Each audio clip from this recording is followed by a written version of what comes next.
Good afternoon, everybody. Welcome to Marvel Movie Talk, exclusively right here on Geekscape. As always, I am Christian Bladt, joined today for the moment only by the great Andy Smith, artist Andy Smith at Andy Smith Art. And Andy, thank you so much. I know that we've talked to you on this show. I've been on your show. You've been on the Blackcast. Always great to chat with you. And let people know where they can find you. I want to make sure that we get the plugs at the top of the show. We don't want to keep people hanging on. We want them to know where they should subscribe as we go along. So at Andy Smith Art, Twitter, Instagram, Facebook is Andy Smith Cartoonist. I believe you'll find my page. And in YouTube, I believe is Andy Smith Comic Book Artist. You'll see the channel because it's me and it's comic book art and stuff. I put up videos of drawing and talk about stuff and whatnot. So there's where you can find me. Right, absolutely. And we are, of course, going to talk about Loki. And there's also a very interesting Variety article about Marvel that we are going to speak about. Glad to see our friends in the chat. Craig Robinson checking in from across the pond. Kame Egan from Chicagoland. And, of course, the great Daniel Drew. Intriguing episode. I was wondering if we'd ever get Loki being the god of stories like in the comics for the past few years. It seems that way. And yes, I'm glad you mentioned, I forgot to tease at the top of the show. This is why I don't know if I can do a show without Daniel Drew in the chat. I have had to a few times, and I don't think I'm as well prepared. They did drop a trailer for Echo. We will talk about that a little bit later in the show. We will start off talking about Loki in a moment, but I wanted to talk about how it was just Halloween. Now, Andy, I know your daughter's older, so it's not so the days are long behind of trick-or-treating and costumes and all of that. Well, she still dresses up to give out candy. Right. So. And our buddy David Brody, your kids are older too, so Halloween isn't about the trick-or-treating for you, David, is it? It is for me. I go out and get free candy. That's brilliant. There was a lot of those memes going around that if the teenager shows up trick-or-treating this year, don't make fun of them. Just give them candy because they could be doing so much worse. And I'm like, all right, I always have too much candy anyway, so whatever, it's fine. And let's extend that to hosts of podcasts who go door to door. Of course, our pal David Brody of the Brooklyn Boys. David, with us this week is Andy Smith. Andy, David, Andy.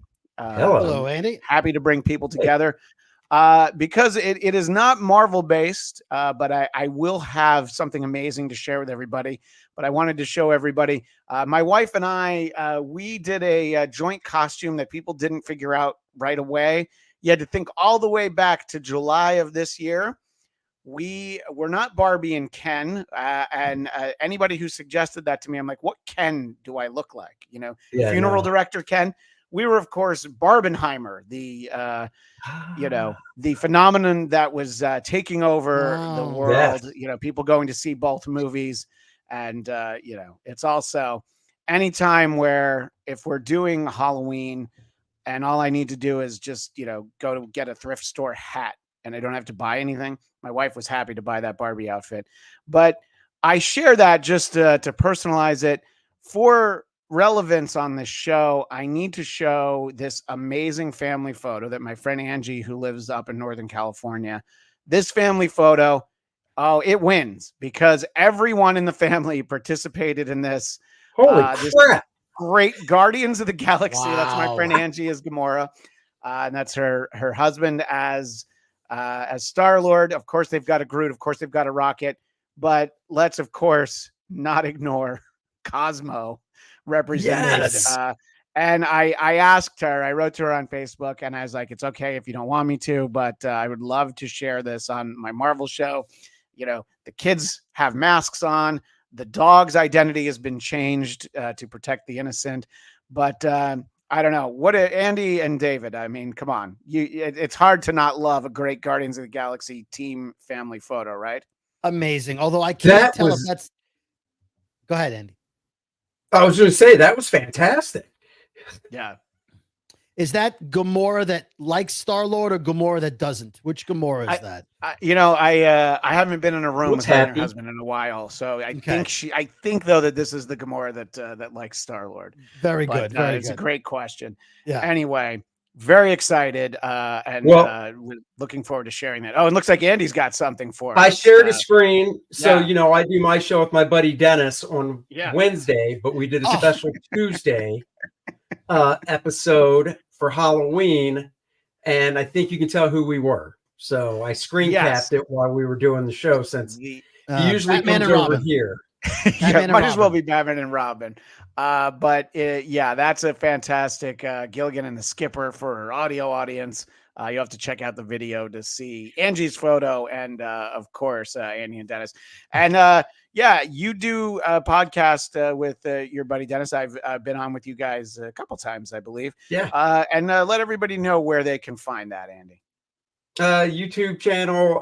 Once again, we stream it on both our channels at the same time, so you can search Dennis and Andy show on YouTube and find it, or Andy Smith Comic Book Artist and find it as well. I would recommend subscribing to both channels because Dennis does comic book reviews and flip throughs of new stuff that came out the week and whatnot. And so and anytime that he does a video, one of the times that I had the chance to talk with Andy, where he brought out his X-Men #1, and I'm not talking about the Jim Lee X-Men #1. I'm talking about the original Stan and Jack X-Men #1, which he got Stan to sign. So it's you want to talk about holy grail of collecting. In any case, Andy, this is the first time you've been with us to talk Loki, so we'll dive into this episode in a moment, but take a minute and just your thoughts on the season so far, the 4 episodes heading into what we're going to cover this week, episode 5. This is the first show where every week, how they do the recap, and most people, I assume, because this is what I do with every other show, I go skip. I don't need it. I need the recap. This thing is very confusing to me. I'm just like, man, I don't, time stuff is confusing as it is. And this show is rather confusing as well. I like it. I like Tom Hiddleston. I think he does a great job. Owen Wilson is Owen Wilson and everything. Yeah. Right. I'll just interject. You hire Owen Wilson so that he brings exactly this presence to your show or movie. And if you didn't want that, you should not have hired him, but I think he's perfect. He's a perfect fit for this show. He is. And they have great chemistry together, So I think that works really well. I'm just curious. I guess in the broad scheme of things, I know they're trying to work up to the whole Kang dynasty or whatever, Kang the Conqueror stuff for the next Avengers movie. And I know this is a piece of it, but I think one of the problems is and I'm sure COVID had something to do with it, but it's so long from when season 1 was out that I got to be honest, I was kind of like, do I want to watch it? But my daughter is still really full force into the stuff. She's like, we got to watch it. I'm like, okay, that's all the reason I need, gives us something to do together. Yeah. So, even though it's kind of confusing to me with the time stuff and exactly what's going on with the TVA, it is a mystery and I like mysteries. And I'm assuming in the season finale next week, they'll try to put a nice bow on things and wrap everything up. And I don't say get it back to the status quo of the TVA. Maybe they do, but I'm just interested to see where it goes. But I just think with what they're trying to work towards, and I know we're going to talk about that Variety article later. Yeah, absolutely. Who knows? Just who knows? Because I like the actor that plays Kang. I mean, his name Jonathan Majors. Yeah. Jonathan Majors, yes. Well, and then the interesting thing is, we've gotten him on this season of the series as Victor Timely. Previous season, he was He Who Remains. He's Kang in Quantumania. So we've gotten to see 3 very different takes on, essentially the same character, but there's obviously variants and different iterations on it. And I think it's definitely quite a situation that Marvel finds themselves in. They're definitely at a crossroads, and that's very much what that article was about. Let's start talking about this episode. David, I I did see a Facebook post from you, but I'll pretend I don't know what you thought. So tell our audience, though, what you thought of this 5th episode of Loki season 2. Well, like Andy, I didn't hit the skip recap button, but for a different reason. I didn't hit it because I'm enjoying the show so much. I wanted to make sure that I saw the scenes again. And, sometimes in the recap, they put something that was minutia, but it's pertinent to the episode. So I didn't want to miss a thing because there's so much going on. I won't say I was confused by the time travel. I will say I was a little at the beginning, but then it started to make sense once he got a grasp of the time jumping that he was doing. And I thought the ending was spectacular, the way they brought it right back to that moment where where the explosion happened, and now he was able to.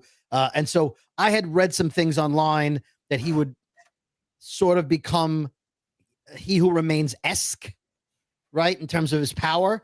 I didn't read too much into it, but it looks like he may have that ability. He may have the ability to rewrite history if he doesn't mess it up.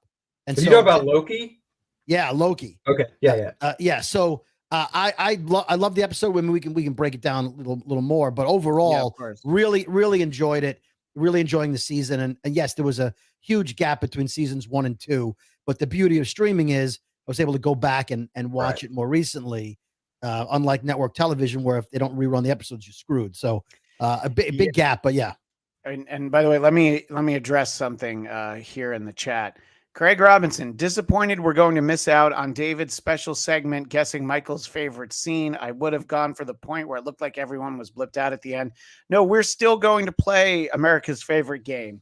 I have Michael's answer. He sent me an audio file that I haven't listened to. Fantastic. I have a guess from Eric Connor. I have a guess from Nate Miller. So everybody wants to play America's favorite game. And Andy, while you have been on an episode of my show with my co-host, Michael Shirley, I know you don't know him well enough to be able to play our game, but basically just to bring you up to speed, the short of it is that he hates Tom Hiddleston. So he hates Loki and he hates this show. But we, thanks to Mr. Brody, we've developed a game where each week we try to figure out one thing that he liked. And we made a ground rule early on that it couldn't be, when it's over. It can't just be the end credits that it means that it's over. So in a little bit, we'll talk some more about the episode, but don't worry, because everyone in the audience who's wondering, we will get to play America's favorite new game show. What did Michael X Shirley like? Yes. But that'll be coming up soon, but not now. In any case, I wanted to kind of get some of Andy's thoughts about this episode. But first, I was thinking as it was sort of unfolding, it was one of the things that I thought we might get the way that episode 4 ending. And I know that it can be a very divisive thing to invoke the show Lost. But in the moment when it was happening, there were things that we were pretty excited about.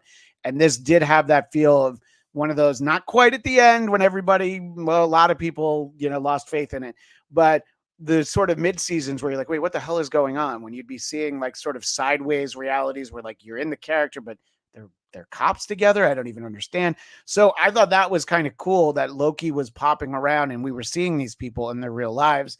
Yeah. And not a surprise that Mobius was selling jet skis, but I thought that was fun. But David, that did poke a hole. And my thought was that the last image of the show is going to be, and maybe it still will be, but Mobius riding off on a jet ski. Now we've already seen him on the jet ski, so I don't even know that I want it. But not in the water. We still need to see him in the water with the real water splashing in his face. It's a great point. We still haven't gotten the full realization. What did you think of this episode in particular, though, Andy? Oh, I actually like this one. For the same reasons you mentioned. I love seeing actors kind of act differently. Once again, everybody basically did it except for Owen Wilson when he was the salesman, because that's just him. But the woman that was the nurse and the other characters, I like that part of it. I love it when Loki is jumping around and he's just all contorted with the effect that they do. One of my favorite scenes was when he popped into the TVA and he walked in on himself looking at the manual, and he's like, hello. and then he blinks out, and then he blinks in again, and he walks in, and you don't see him, and you're like, oh my God, I know exactly what this is. This is the before where he walks in and picks up the manual, and that's what it was. I just thought that was great. Yeah, they definitely did some very cool time bendy sort of things. And I like that he was far enough away from himself that he didn't go like, oh, that's me, and it was right. They definitely did some cool reveals. And I'm sorry, what were you going to say, David? Oh, first of all, I thought he was going to say his favorite scene was when he popped back in and he was wacky waving inflatable arm flailing tube man. That was good. That was actually really good. That was hilarious. That was a great moment. But speaking of looking at himself, they haven't addressed when he pruned himself, right? I didn't miss that last night. They have not addressed that yet. So no, I guess because it was similar. But the impression that we were given is that by being pruned, you end up sort of at the end of time, So I think that he sent that Loki, but I don't know, because this Loki is time slipping, and this Loki is, of course, not the Thor Ragnarok Loki, So there's so many Lokis in our head. He's not alligator Loki. It's not easy to keep all of our Lokis straight, but it's definitely I don't know. It's definitely fun to kind of watch, just sort of this idea of putting the band back together. And I liked Sylvie kind of calling him on it, that it was like, well, you're just lonely, I thought that was interesting. And how about the fact that Casey's a criminal who escaped from Alcatraz? Yeah, I like that. That was another one. As soon as he woke up, as soon as they showed the dummy face on the cot in the cell, I was like, Alcatraz? Are you what are they doing? And then when they showed it, I was like, oh my God. My daughter, though, who's 20, is like, that just went right over. Nothing. She has no idea. But I thought that was great. And especially when he shows up on the beach right before they try to take off and stuff into the water. Thought your name was Frank. I'm not Casey. So in the chat, Ivan Soto says, you guys honestly think Moby on the jet ski was a happy reveal? It was a happy reveal for us, but Ivan goes on to say, Mobius was obviously unhappy in that life. Just because he had jet skis around him doesn't change that. Ivan, I think that's spoken like somebody that's never had the joy of being on a jet ski. I think it goes a long way. But Daniel pipes in that he was just going to either one branch timeline with all of them, that one branch, or each of their own branch timeline. I think that that's exactly what he was doing. But I thought that the interesting thing was that OB was just like, no, yeah, that makes perfect sense. I mean, the good setup was that he was a sci-fi author. And I love that move, trying to buy his own book at the bookstore. I love that move. Are you kidding me? She's trying to scan it, and I'm like, oh, wait a second.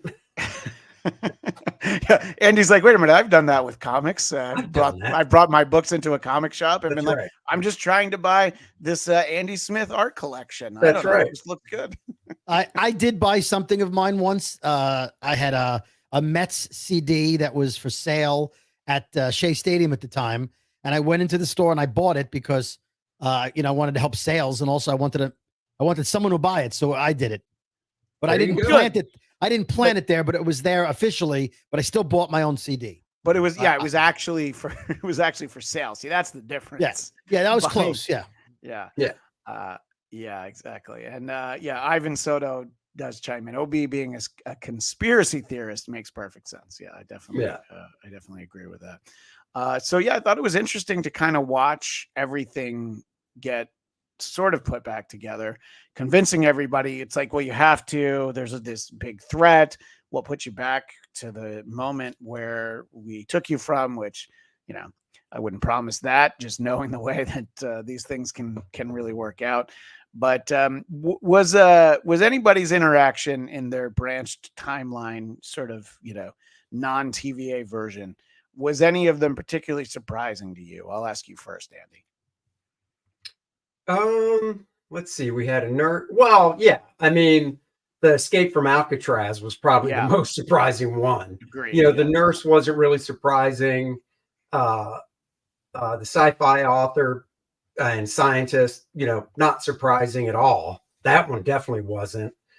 Owen Wilson, you could kind of guess it. And then, the other Loki. I'm so bad with names. That's why I just refer to him the way I am. We already Sylvie. knew she worked at McDonald's. Sylvie. Yeah, no, not really. One of the things that did surprise me, though, was when he finally makes the device, the portal through, the big orange rectangle. Yeah. And Loki was like, well, that was fast. And he said something about 18 months. I guess my only thing was, so current technology, you could make that. That's kind of cool. Even though it took him 18 months, it's still even though it took that long for him to actually make it. Yeah, well, I'm glad you brought that moment up because it was something that our friend Eric Connor highlighted, because OB says, I had to take a break and move out when I lost my job and my wife left me. And because we're focusing on that moment where OB comes out and he's created the device, that was Eric's guess for the moment in the show that Michael Shirley liked, because it's pain and suffering for a character, I guess. Eric didn't give me an explanation. He just sent me the screen grab. And did you have something in mind, David, that you specifically thought would have been Michael's moment? Perhaps it's something we haven't talked about yet, but either way, what comes to mind when you think of that? Well, I personally like the wacky waving moment, but I think that was too jocular for Michael. So I have it narrowed down. At first, I thought when Loki kept failing to time slip. He loves when Loki fails, and Loki kept trying and trying and trying. But I settled on Mobius's son burning his own toys and running away with the matches. Because honestly, Michael, that's a good one. No, that's a good one. Nate thought that this moment when Sylvie's in the record listening booth with the sort of, that vermicelli effect, that was Nate's thought. I think that I think that the moment when Sylvie almost dies is when Michael was ready to be excited. This vermicelli effect is getting there, and that guy basically saves her so she can open the door. But then the fact that she just walks through the door and then it happens, and he's like, oh, all right. I think it's when Loki admits that he doesn't have any friends and he wants to have friends. Oh, that's a good one. Yeah, and that's the Michael Shirley that I know and love. I think that that's what he's going to say. So now I'm going to try to share the audio file. I feel like what's going to end up happening is I'm going to have to play the message into my microphone, but I'm going to try and do it a little bit more professionally than that to begin with. As we play, what did Michael Shirley like? Anybody in the chat who wants to play along, even if the message comes up after we get the reveal, go ahead and tell us what you think Michael might have liked. But I'm gonna give it the old college try, and I'm gonna try and play the audio file of it. You guys let me know if you hear it. We won't hear him right away. But there's a little bit of a pause, I think. I have not listened to this. I just made sure that there was actually audio on it. Okay. So, okay. Did you guys hear him say I liked? No, I didn't hear anything. Okay. So it didn't work. All right. That's why I'll pivot. It's, I didn't have quite enough time to prepare, but I'm just going to go ahead and play it. This is very low rent, but I think that's what people come here for. Yeah. I liked when Ouroboros tried to buy his own book in the bookstore. That is a moment of pain and suffering. That is a great moment. We referenced that moment, and that is the proof that I didn't listen to that because, he doesn't hate OB though. Damn it. Yeah. Well, no, he hates everything. He hates the show. So, but not as much as he hates Loki. Right. And Ivan Soto says this isn't fun at all. Agree to disagree, my friend. But look, when you have a built-in bit, when you have a poster that goes with it, I think you just keep on going. But it's quite all right. Sorry that you didn't get to play, Andy. But I I think isolating moments that people might dislike can definitely be fun. But in general, I am really enjoying the show. And to David Brody's point, there is the idea that when you see like the runtime on this one was a little bit less than the last few weeks. It was like, I don't know, 47 minutes. And like 5 of those minutes are like voiceover for the Czech actors and, that stuff at the end. So you're like, all right, it's not really that much.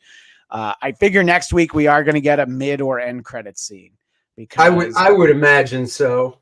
I'd like to think so. Yeah. And we went round, we did like a round robin and we talked about this last week. Andy, do you think this story ends with next week's episode, or do you think they're going to try to squeeze one more season in before we get to an actual Kang movie? So do you think at the end of next week's episode, it'll say, stay tuned for season 3? Ooh, I'm going to go out and say, I'm trying to think of the ratings for all the other stuff compared to this one. I'll go out on a limb because I think this is one of the better shows that they're doing. So I'll say there will be a season 3, partly because I know for the movie they're looking, I guess, at 2026. So that's, they got, I could see them trying to squeeze another season into it. Especially as we'll talk about when we talk about the Variety article, there's always the potential for having to pivot and make a little shift on what happens next. So they might need to spin their wheels for another season. But I enjoy the show. I would welcome another season, but boy, they got to pay it off at the end of that. Like, I don't, the fact that the first season wasn't the end of the story and we got another one, it was okay. Eventually, I'm going to want the end. And where did you come down on this last week, David? You felt like it's going to end next week, right? Or am I misremembering that? I thought it would end only because they filmed it, I believe, when the next Avengers movie was originally slated for 24 or 25. Right. And I think now with the pushback of the Avengers movie, maybe they do a 1-hour Marvel special presentation where they get a little more material in. I would love another season, but because this was written to lead into the movie, I think they wrote it to end into the movie, unless they do some kind of side story. Like if they do a prequel or they show another timeline, or if they go off this story to show, I think they can get away with some more material. But I don't think you can continue this one because I think they wrote it at a time when they thought it would go right into the movie.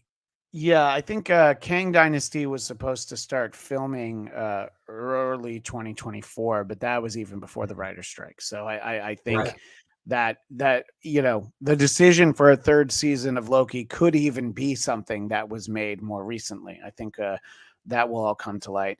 And while I was showing so many images before, David, I wanted to make sure you knew that our buddy Eric actually created one of our show posters that features you in it with a very unique Miss Minutes, who apparently also enjoys pain and suffering.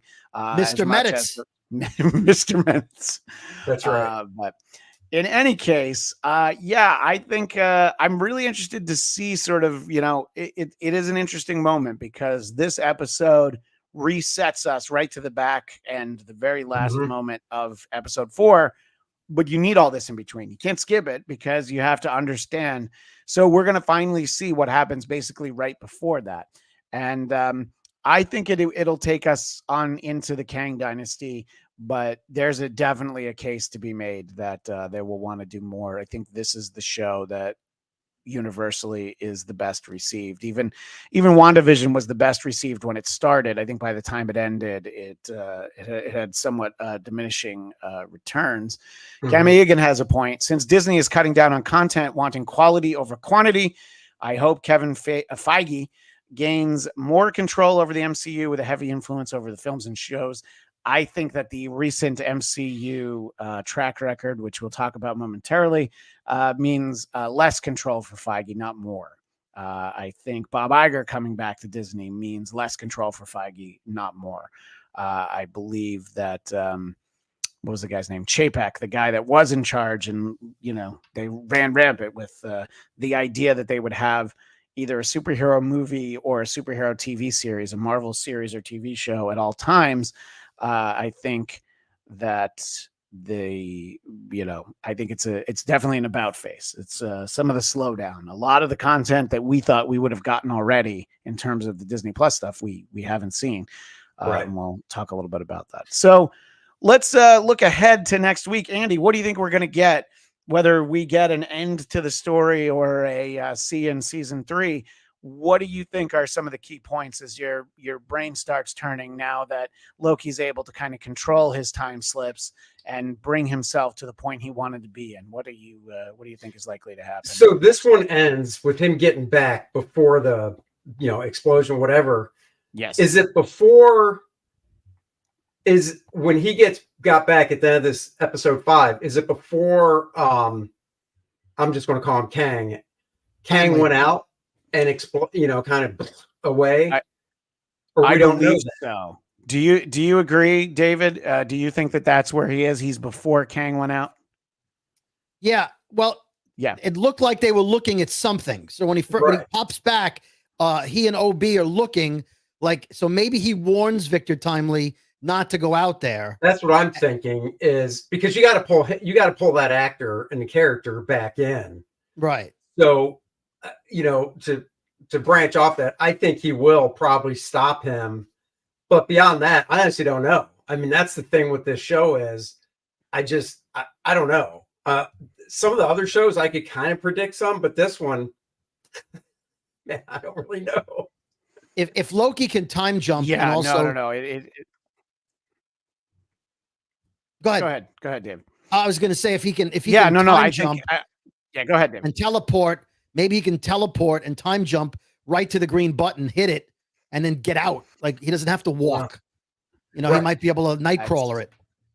Yeah, I mean, I would invoking Kurt Wagner is always a way straight to my heart. But I agree that I would be interested to see that. I mean, if he's able to, pinpoint his jumps basically in time, space, and dimensions, he should be able to go a few feet, beyond where he needs to be.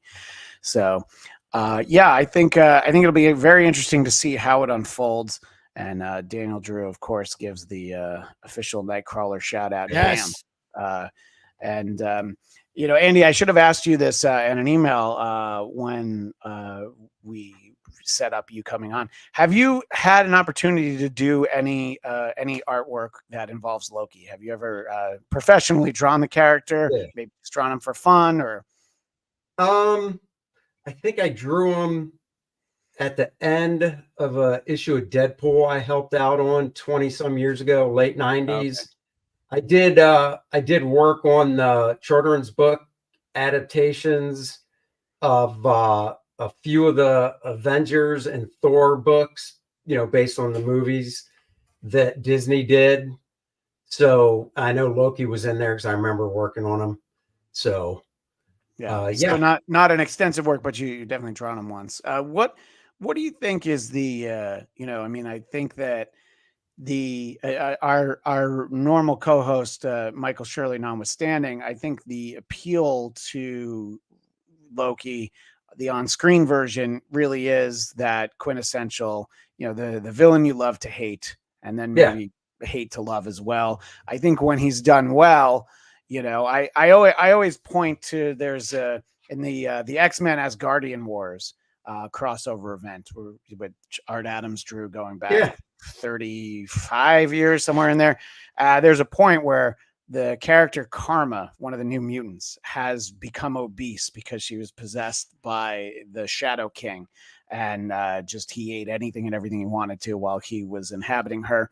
And in that story, she gets lost in the desert and spends weeks, months, getting back to civilization. And in part of that, she's no longer obese and unhealthy.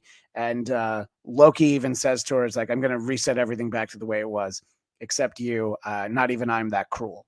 So there's the moment where he's like, I can't do that to her. That's, she fought so hard to get out of that desert. So I always think it's interesting with Loki, that yes, of course he is a villain, but he is, but he just has this arc. And I think it's kind of hard to go it'll be hard to get him back to that villainous type of mischievous, because he is growing, and kind of like Obi said, you're lonely and stuff, and you kind of feel for him.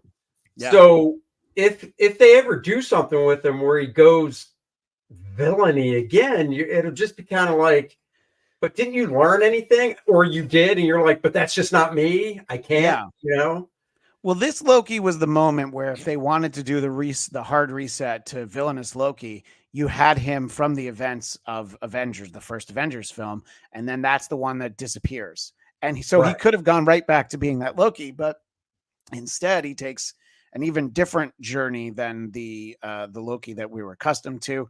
And then something from the comics that's come up a few times, Ivan Soto, God of Stories happening for sure, Christian ? Daniel Drew says God of Stories may be happening, but we don't know what kind of iteration it'll be.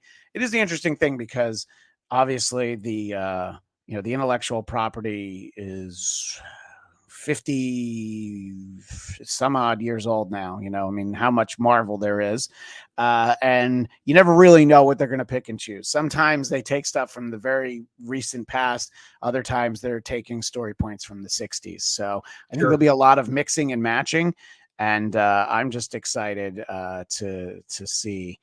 Well, I don't know anything about this, but Craig says, I hear the recent Loki trailer spoiled a lot at the end. Did anyone watch it? I did not, and I'll make sure not to now because I avoid late trailers like the plague. Yeah, I think that your best trailers for like finales of shows don't have any footage from the finale. It's more like, hey, remember all this cool stuff from the first, in this case, 5 episodes. I think with Echo, we'll talk a little bit about that, and I will do what I usually do on this show, where I will play the trailer without sound, hoping that we don't get struck by the YouTube gods. You run into that on your show. I know you do it on YouTube. Do you ever unthinkingly play something and just a few seconds of a song or something get in, and you get the old YouTube strike?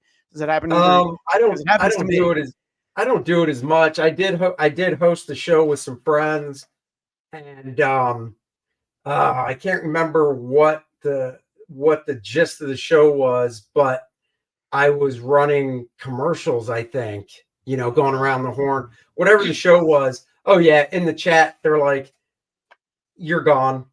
So like, we just chat for 2 minutes. They'd be like, you're back. And we're like, okay, we're back. And then I finally just pulled my phone up in front of me with YouTube so I could see when we were gone.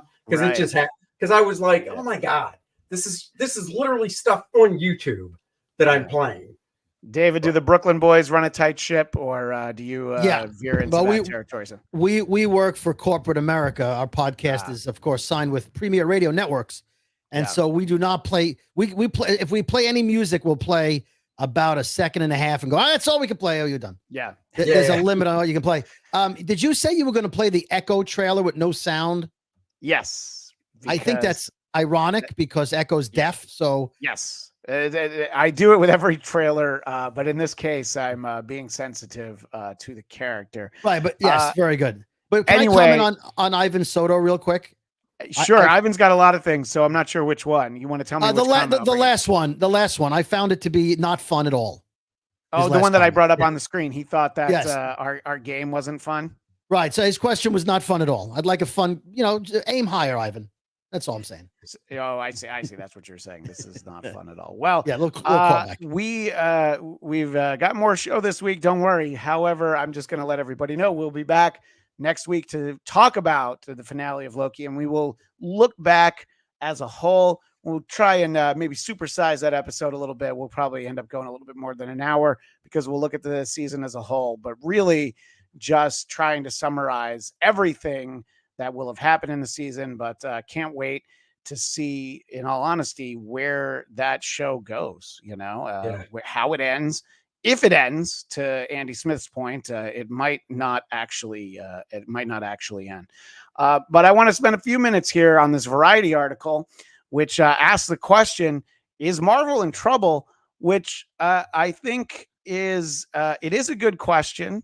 I think it is an accurate point that you could make, that Marvel's in some degree of trouble. But even this article mentions that you have the tremendous success of Guardians of the Galaxy, financially, critically, in every way that was a success. So, and there's something to be said when you have established characters and, you have recognizable actors and you have a good story. It all comes together. People want to see that movie. So I think that some of the misfires lately don't quite hit that mark, but I will ask each of you just the blatant question. What kind of trouble is Marvel in right now? I'll ask you first, Andy. They go into a number of things in this article, but we'll just take big picture and narrow it down a little bit. No, I mean, I read the article. Of course, they mentioned Jonathan Majors and the legal trouble he's having. And regardless of how that shakes out, that's just a recasting. I don't even think that's a huge thing because it's just like, just recast it. You recast it with a good actor. I think 10 minutes into whatever the new thing is with the new actor, as long as he's good, people will be like, whatever, no problem. Terrence Howard. Yeah. I mean, that article references the fact that they replaced Terrence Howard with Don Cheadle, which I can't believe Michael Shirley is missing this moment because he always throws his hands up. He can't believe they did that to Terrence Howard. Some of us think, well, Don Cheadle's a better actor. It's like when they replaced Alec Baldwin for the next Jack Ryan movie with Harrison Ford. Nobody was like, but bring back Alec Baldwin. It's like, no, Harrison Ford's better. This is great. So, By the way, Christian, I wasn't referencing Terrence Howard for what they did to him. I was making a joke that they should bring Terrence Howard in as Howard Kang. There you go. You know what? Everybody can always come back to the sandbox. Finish your thought though, Andy. Sorry. But no, so that's not a big deal. And in regards to the movies and stuff, Quantum Mania was okay. I wasn't in love with it. We talked about it. I think that's when we had you on. It was okay. I think they need to pump the brakes, slow down a bit. I don't know what it is with some of the writing. She-Hulk, I didn't think was that great. And by the way, David Brody, I think you also didn't like She-Hulk, right? I mean, I think you weren't. Yeah, I liked 2 episodes of it, maybe 3. But the show was poorly written, goofy, and the fact that they moved episodes around, there was no continuity. The beginning episodes were supposed to be middle episodes, and then there was that awful wedding episode, and the villain, what was her name with the pink hair? Titania. Titania was just off. She was a caricature of a comic book character, which I don't think was possible.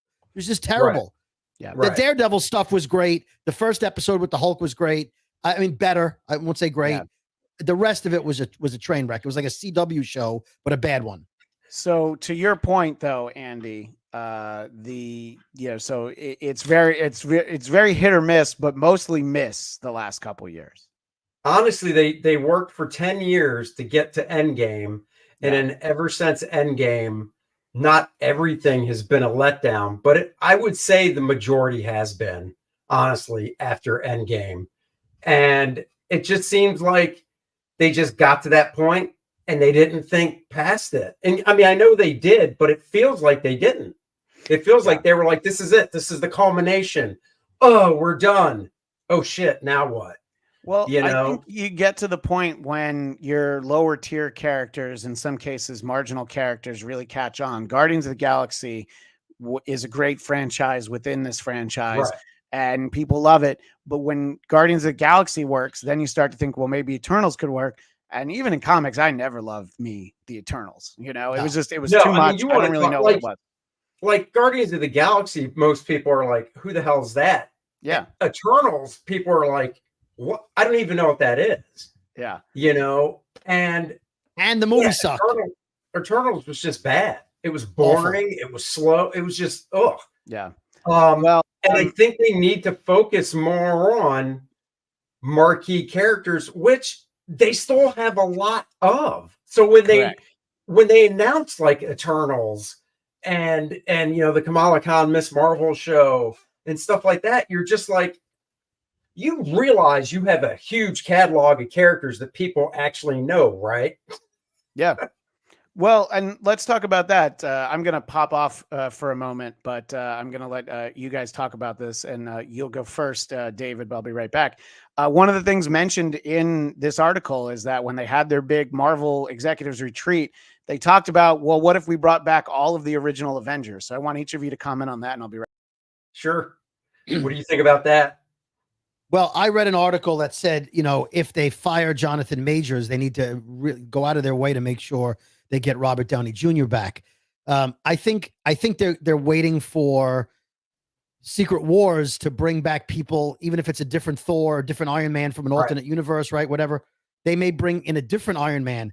I think what they did was they did a great job, like you said, leading up to Endgame, where you had the core Avengers who were all stars at that point, and then you killed Iron Man. Spoiler: Captain America is as good as dead at the moment, being an old man. Black Widow was the least interesting, in my opinion, as far as she has no powers, and they gave her a move. They gave her a movie. Okay, Hawkeye got a show, again, not powerful, but it was fine. But Thor, they gave him a movie that it wasn't going anywhere. It wasn't building towards Endgame. There was no like, it wasn't connected. There was nothing like, they were like, oh, this sets up the only thing it set up was Young Avengers. So did I watch a movie simply to just have a young girl with a hammer so that we can have Young Avengers? And Multiverse of Madness was a train wreck. They had such an opportunity to show Mr. Fantastic, and they made Wanda into a demon. It just not her character. So yeah, I think they don't need to bring them all back. I think if you somehow found a way to bring Tony Stark, Robert Downey Jr. as Iron Man, but if you're going to wait until the Secret Wars movie, you're 6 years away from saving the MCU. So I think they got to fix something now, or have a Captain America movie that takes place in 1946, when he went back in time, and show him post-Nazis what he did.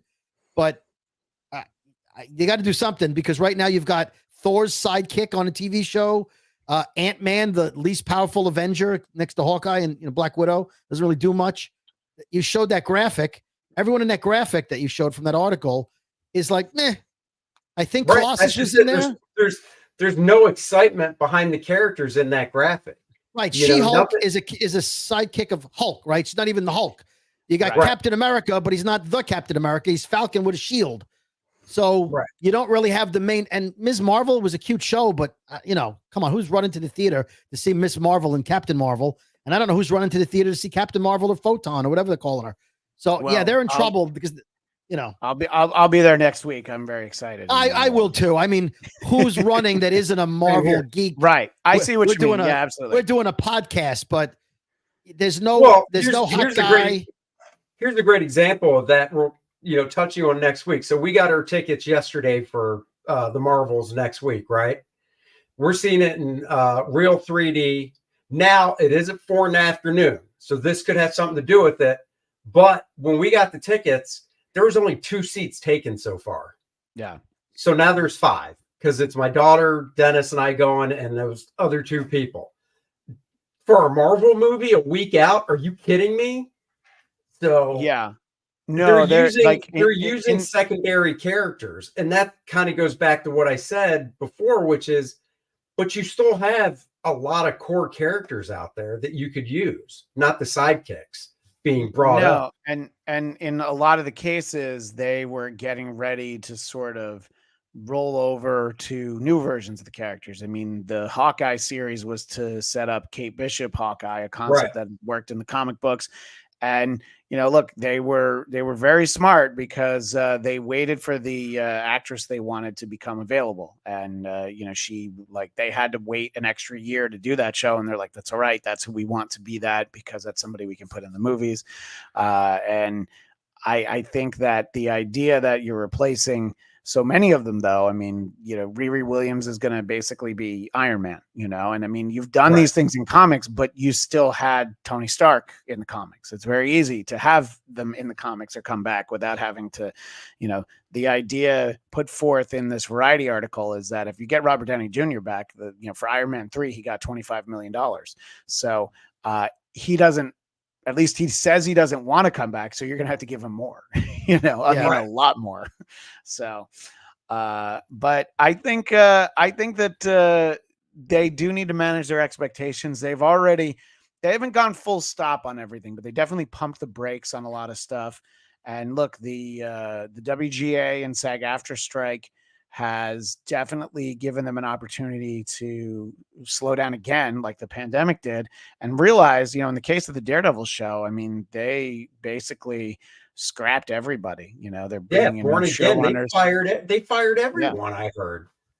Writing Yeah. wise, creative wise, not the actors and stuff, but No, exactly. So I think that there is a problem, but Andy, you said it. I mean, if Jonathan Majors is the problem, I mean, this is a being of, infinite power and multiple timelines. It's very easy to have him look different. You can have him be the same person. You could have him look like somebody else entirely. Maybe Terrence Howard is the solution, David. Whoever it is, though, you bring somebody in and then it's like, oh yeah, that other guy used to be in it. But you know why he wouldn't be in there, like when an actor passes away and you have to recast it, it happens, Yeah, so, right. Yeah. So I think it'll be interesting to see, where they go. I think that they're trying to have a realistic outlook on the Marvels. The article references, and articles always reference when a movie has reshoots. Every movie has reshoots, Oh, yeah. and a lot of times the reshoots make the movie better. They don't usually, make a total disaster into a partial disaster. A lot of times it's like, oh, that didn't make sense. Oh, let's change the story. This will work better. There's a lot of reasons to do reshoots. So I'm looking forward to talking about that movie after we see it, which, next Friday will be a very busy day here for this show on Geekscape, because we'll be wrapping up all of season 2 of Loki. And then that night we'll have our special first reaction to the Marvels, like we always try to do. But before we go, I do want to take a moment to talk about the fact that we're getting Echo. Interestingly, and this was something that Ivan Soto commented on in the chat, that it's TVMA, but it's, I mean, those the Netflix shows, I believe, were TVMA. It's a little bit of a grittier part of the MCU. It's going to have Wilson Fisk, the Kingpin, in it. So I think that, that's really what it is. And I think it's okay to tell those stories. I'm just not going to show it to my kids. It's fine. So I don't know. And the trailer did release today, and it'll be in January that we're going to get this.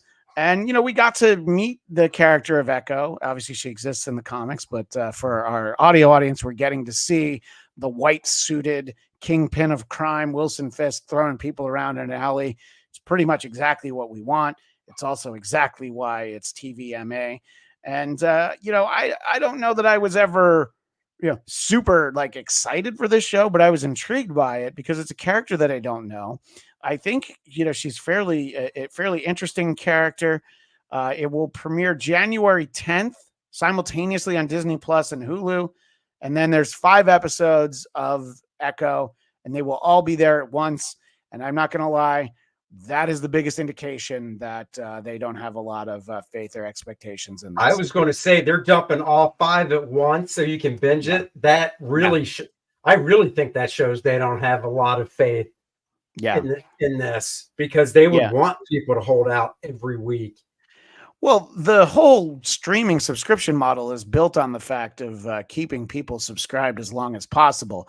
So all of these shows, whether it's Marvel, Star Wars, or, on other streamers, the other shows, but for Disney Plus in particular, it's like, we're going to stretch it out over as many weeks as possible to keep you subscribed.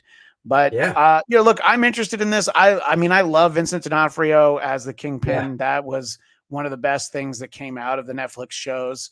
That and John Bernthal as the Punisher, both from Daredevil. Charlie Cox's Daredevil, also great. So, I'm very intrigued to see what this is going to be, what the show is. Andy, what's your familiarity with the Echo character, and what are your thoughts as we get closer to the show actually coming out? Familiar. familiarity goes to just the TV show Sure. that she was in. That's the first time I heard of her. Same I for didn't- me, I by the didn't- way. Yeah. I didn't mind her. When they Yeah. said they were doing a show, I was really, I was really surprised. I'm like, so you're taking another character that nobody's really ever heard of, and you're going to pump money into a show when, once again, you could take a character people have heard of. Now, I knew nothing about it. So, like, the whole Kingpin, I had no idea he was in it. Yeah. Now I'm actually pumped to see it because, like you, I think Vincent D'Onofrio just owns that character and is just physically the way they have him, the white suit, his build, everything. He's perfect. So now I actually want to watch it. So they've got me just because of the Kingpin being in it. Right. And I think that they know that that's what the best asset is for that, and I thought I believe the actress's name is Alakwa Cox. She is also a deaf actress, which I think will bring some, genuine portrayal to the character and, finding out more about her. I was definitely intrigued by her. And seeing Wilson Fisk in the white suit in this is definitely something that lets me get excited about it, because he was like wearing a Hawaiian shirt in Hawkeye. Your thoughts on this series that'll be premiering on January 10th, David? Well, much like Andy, I had never heard of Echo before. Okay. Granted, I stopped collecting comics at some point in my life, so maybe she became a thing after I stopped. But I didn't care about her. I didn't think she was that great in Hawkeye. I'm excited because of Kingpin and because of Daredevil, who, by the way, did fly by in that trailer for a split second. Yeah, he was on his back being thrown. And it's obviously a direct continuation of Hawkeye because Wilson Fisk has the shot out eyeball like he did in the comics. And so here's what I'm thinking, though. If you've got Wilson Fisk as Kingpin, which is a home run, right? And you've got Daredevil, which is a home run, and you still drop all 5 episodes at the same time, this thing's a train wreck. If those two can't save it, right? So, well, I'm looking forward. Maybe in one episode. I mean, is he supposed to be more than one? Probably not. I mean, now that I know there's only 5, I can't imagine he's in more than one. Maybe he's got a cameo, and then the next one he's in like a bunch of it. I imagine they're gonna get a little teaser, and then he'll be in an episode. But they're gonna focus on Echo, which great, that's fine. Yeah, yeah. I mean, it's just another. It's like real quick. It's like Moon Knight. I thought they totally dropped the ball on Moon Knight. So anyhow, that's it. No, Moon Knight was. Listen, I love Moon Knight when he was 3 people, but he pretended to be Jake Lockley and Mark Spector, and then they changed his character, and then this thing was all over the map. They made him British, and then I mean, it was an acting tour de force, but that's not why I tune into a Marvel show. I want to see action. I want to see Moon Knight on a rooftop beating up bad guys in an alleyway. I want to see him as close to Batman like he used to be. That's what I want to see. I don't care about the Khonshu and it was all interesting, but move on. That's not what most people expect. Right. Yeah, there was a mix, because like every episode of Moon Knight had stuff that I liked, had great sequences, but in general, I agree. I do think you're right, though. Oscar Isaac was phenomenal in it, playing the different characters and all that. But yeah, it was definitely a bit of a misfire, as it were. He was barely Moon Knight. We can be optimistic and hopeful for Echo. We'll see what it is that we get from it, but of course, sooner than that, we will see what we're getting out of the season 2 finale of Loki, which, as I mentioned, we will be covering right here on Geekscape next Friday at 3 p.m. Eastern, noon Pacific.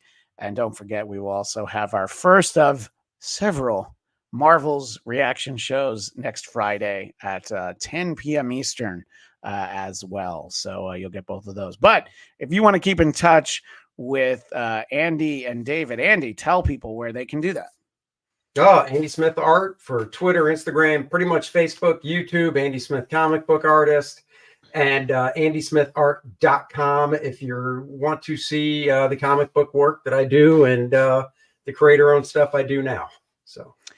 And David Brody, where can people find you and the Brooklyn Boys podcast? Well, if you don't mind me just interjecting for a moment, I Googled Andy while we were doing the podcast. I looked down.